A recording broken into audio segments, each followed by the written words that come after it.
Ja ku jemi rikthyer në studio, do i themi mirëmëngjes zotit Petro Koçi, zëvendës ministër i mbrojtjes. Mirëmëngjes Amisar. Faleminderit që e pranuat pjesën. Mirëmëngjes juve dhe teleshikuesve të Vision Plus. Faleminderit. Tema është në lidhje, ne e kemi ftuar në lidhje me shpërblimet, masat, do flasim pak më vonë për shpërblimet e ushtarakëve, po do nisja nga protesta, sepse edhe zoti Ibrahim Llari ju përmendi si e konsideroni këtë protestë sot me të opozitës?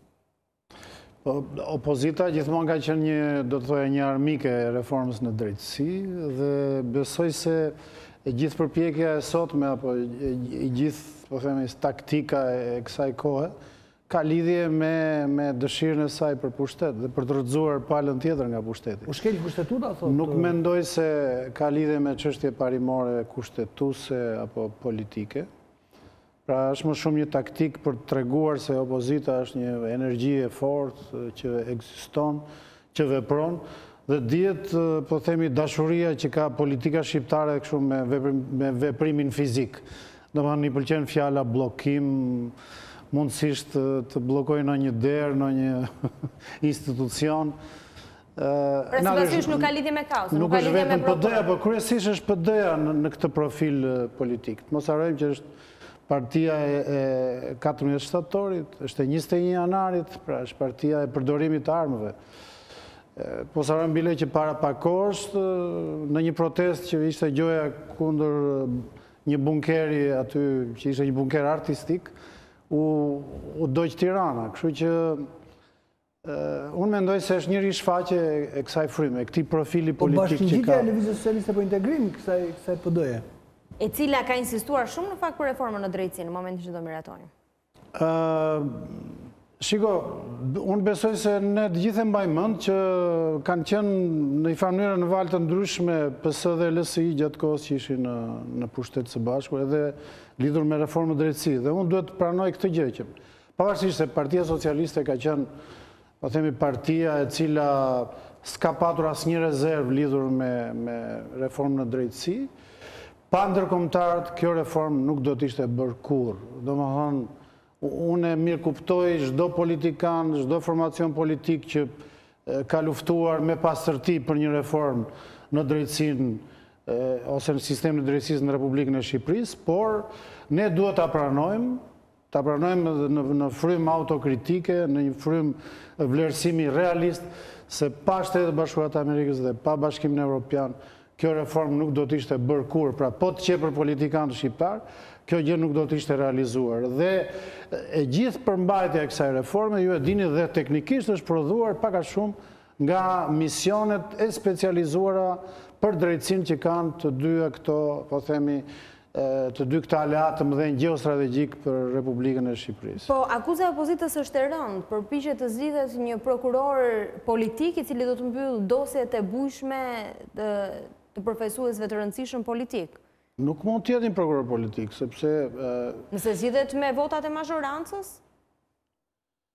Me votat e majorancave... Vetëm me votat e majorancës, sepse një prokuror tjetër do të kërkonte 85 vota. Gjithmonë do votohet, sepse majorancat prandaj funksionojnë, por prokurori nuk është politik, sepse vjen nga brenda sistemit.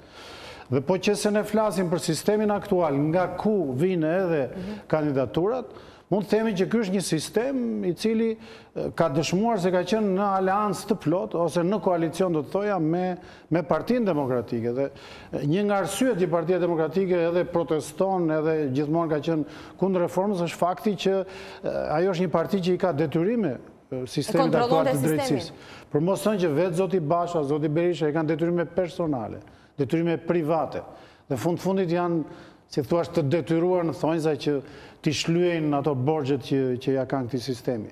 Zoti Basha është një nga njerëzit që i shmangur drejtësisë me ca taktika të cilat nuk janë shumë të ndershme. Dhe është fare e pa besueshme në moralin e një politikani që vetë i shmangur drejtësisë dhe kërkon drejtësi kundër të tjerëve. Kështu që unë besoj se janë një sër gjërash që e kanë futur opozitën në këtë rreth vicioz. Megjithatë të them, në thelb është kjo.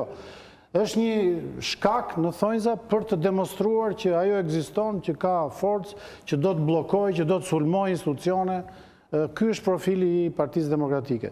Zoti Basha është në një lloj pozite, do të thoja, të kompleksuar brenda Partisë Demokratike, sepse në PD janë mësuar gjithmonë me profilin e Berishës, pra me atë profilin e një politikani ose individi të fortë që është mbi institucionet, dhe ata pak a shumë duan të njëjtën gjë edhe sot e kësaj dite.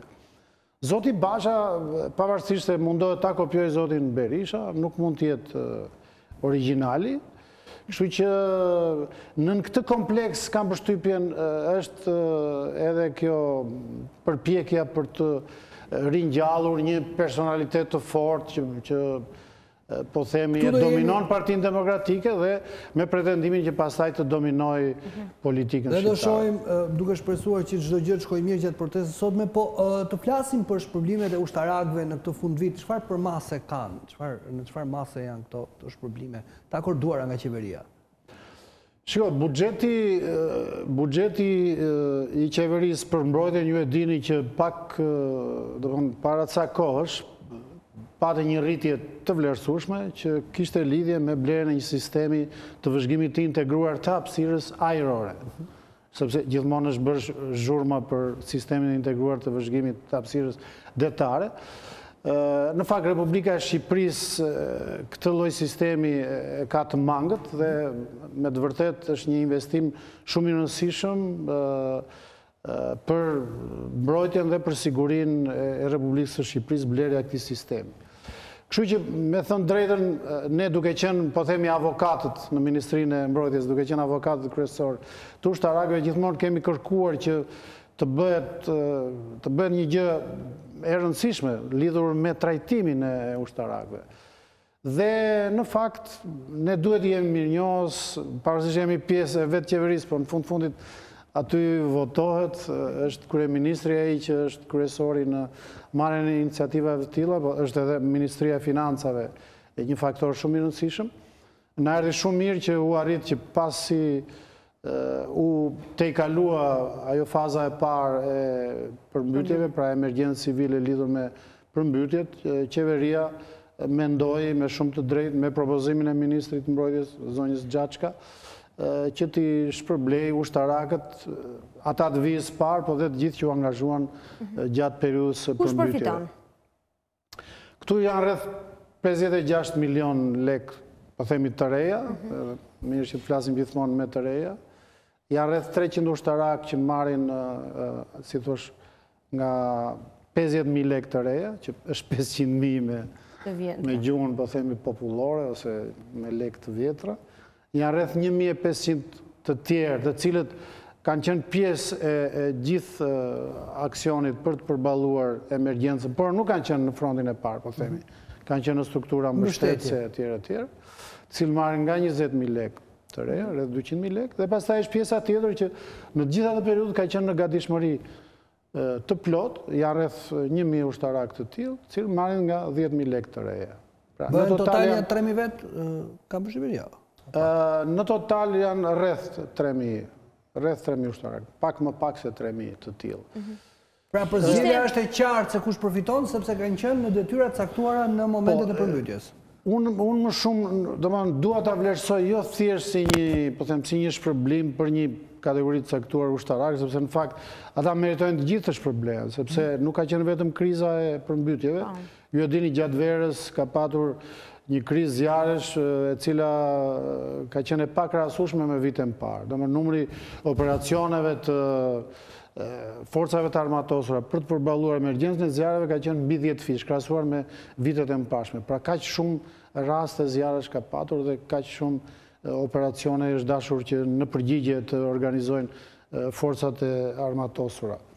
Por unë duhet ta marr si një sinjal, si një kthes të qeverisë. Ju e dini që u bë një rritje e vogël pagash vitin e kaluar, por duke parë këtë që ndodhi, pra kësaj radhe, këtë vendim që mori qeveria, por edhe premtimin që dha kryeministri, me rastin e kremtimit të 105 vjetorit të formimit forcave të armatosura në garnizonin Skënderbej, kur foli dhe tha që 2018 është viti i fundit që ushtarakët do t'i gjej me të njëjtin nivel pagash. Pra, duke filluar nga 2019, do të kemi një rritje të konsiderueshme të pagave të ushtarakëve, të cilët ne duhet ta pranojmë.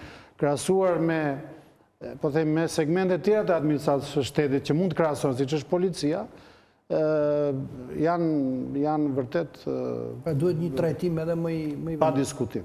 Pa diskutim, dhe duke qenë se një nga elementet sigurisë është përballimi i emergjencave, edhe me qenë se këto tashmë nga 1 janar i kalojnë forcave të armatosura, pra Ministrisë së Mbrojtjes, mendoj se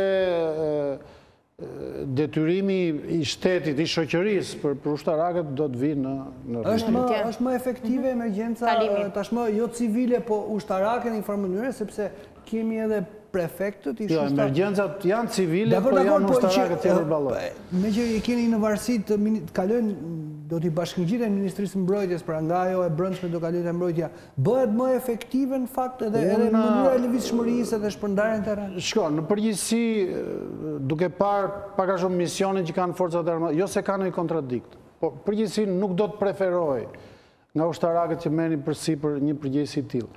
Por në kushtet e një vendi siç është Shqipëria, ku institucionet e tjera nuk i kanë të zhvilluara kapacitetet për të përballuar emergjencat, kur kapacitetet tona ekonomike, buxhetore, financiare nuk janë të tilla që ne po themi të mbajmë kapacitete të përcaktuara të një institucioni dhe pastaj të kemi dhe kapacitete rezervë për ose paralel për një situatë edhe më të rëndë, po themi.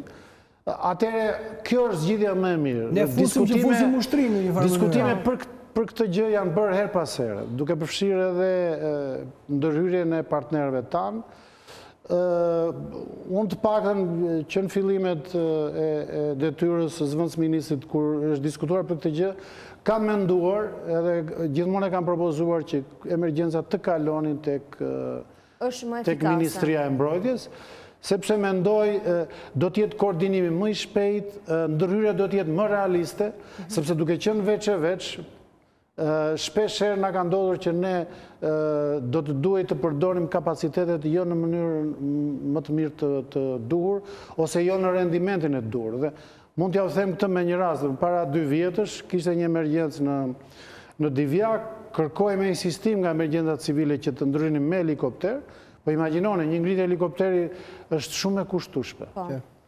Dhe me qenë se unë jam, po themi, një individ që për shkak të politikës, pra profesionit, i njoh mirë strukturat vendore, pushtetit vendor, të strukturat e tjera shtetërore të atij niveli, mu deshi të lidhesha me personat e caktuar në bashkinë e Divjakës, tek ca përgjejsa që ishin të mjedisit, të pyjeve tjere, dhe verifikova që nuk ishte emergjenca e ati niveli që të kërkonte pa tjetër helikopteri. Po që se unë s'do të kisha bërë këtë gjë, ne do të detyroheshim të ngrinim në helikopteri.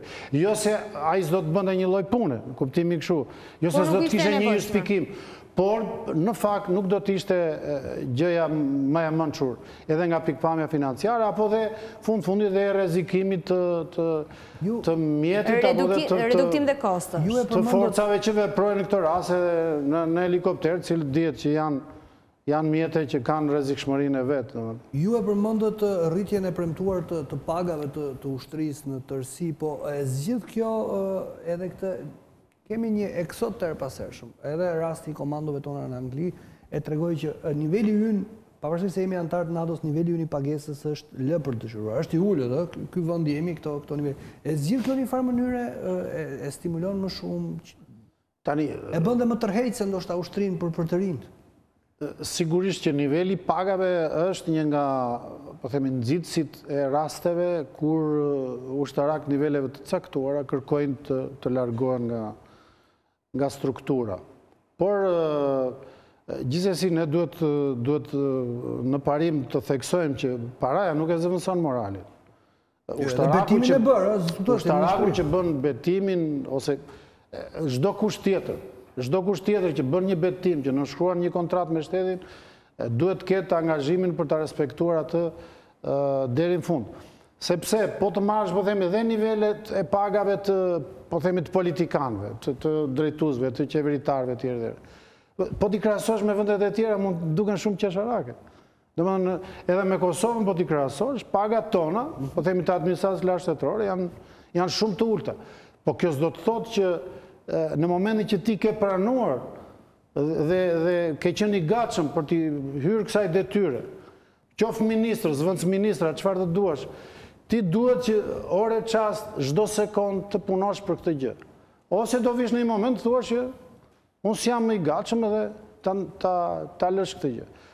Kurse në rastin e ushtarakëve e para njerë nuk është se kanë një tendencë. Raste të tilla kanë në çdo ushtri. Edhe në ushtrit që kanë pagat shumë të mira se sa ne, apo që mund t'i kenë shumë të mira në ato vende krahasuar me pjesë të tjera të administratës përkatëse shtetërore. Dhe prapë se prapë ka raste kur ushtarak të ndryshëm për motive deri dhe kriminale mund të largohen, mund të bëjnë veprime të papranueshme. Pra, nuk është ky një fenomen.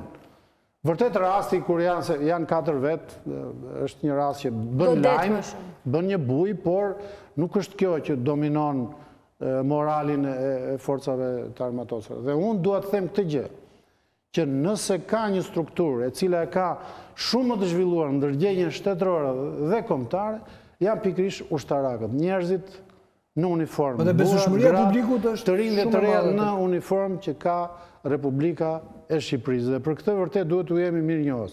Unë kam njohur për shkak të përvojës edhe pjesë të tjera të administratës shtetërore. Ndryshon shumë Ministrinë e Mbrojtjes dhe në forcat armatosura. Sepse është efekti i uniformës, i disiplinës, është një lloj kodi që me sa duket vjen nga